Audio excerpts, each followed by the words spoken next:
کم از کم اس کو پتا ہو کہ یہ خانہ کعبہ اس کے 4 کونے ہیں یا 5 کونے، ہر کونے کا نام ہے، ہر کونے پر ملائکہ ہیں، کون سے کونے پہ ملائکہ زیادہ، کس کونے پر صرف قریب جانے سے اللہ پاک گناہ معاف کر دیتا ہوں۔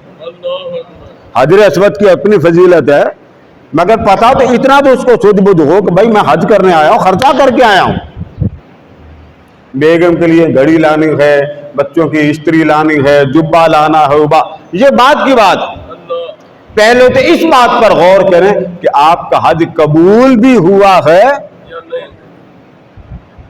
آپ حاجی صاحب بننے جا رہے ہیں، پتہ ہی کوئی نہیں حجر اسود کون سا مقام ہے، رکن یمانی کون سا مقام ہے، ملتزم کون سا مقام ہے، میزاب رحمت کون سا مقام، وہ کون سا مقام ہے جس مقام پر اب بھی جنت کی ہوائیں آتی ہیں؟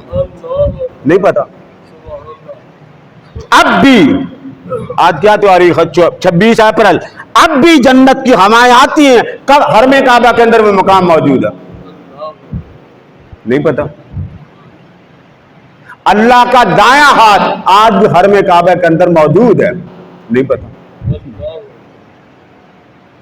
اب دوبارہ جاؤں عمرہ کرنے، حاجی صاحب بھی دوبارہ جاؤں، میں سنا رہا ہوں۔